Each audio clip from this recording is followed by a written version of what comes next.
arkadaşlar.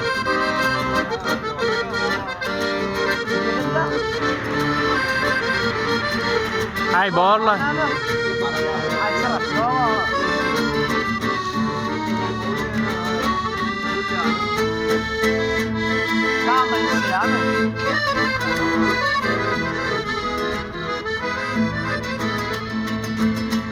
Altına bakar diyesirdi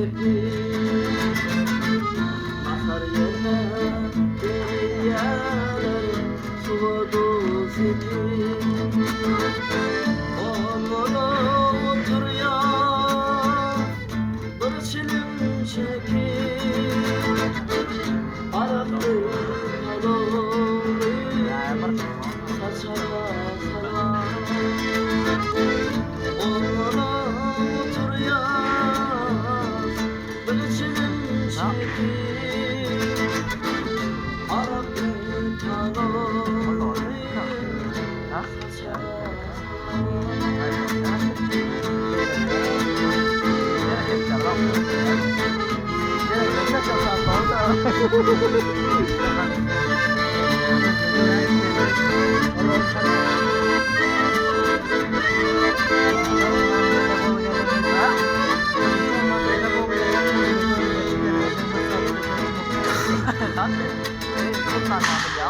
aydın yana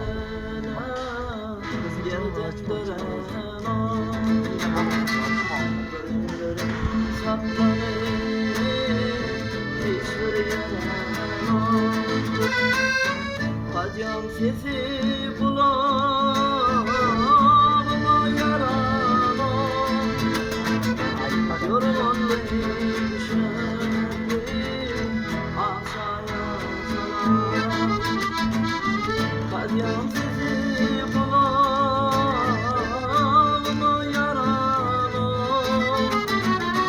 yorulan düşerdi aşağıya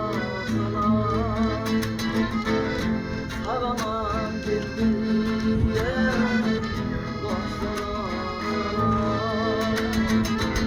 eskere akşama kıyılara Sağ ol Maksim, sağ ol, ömrün olsun.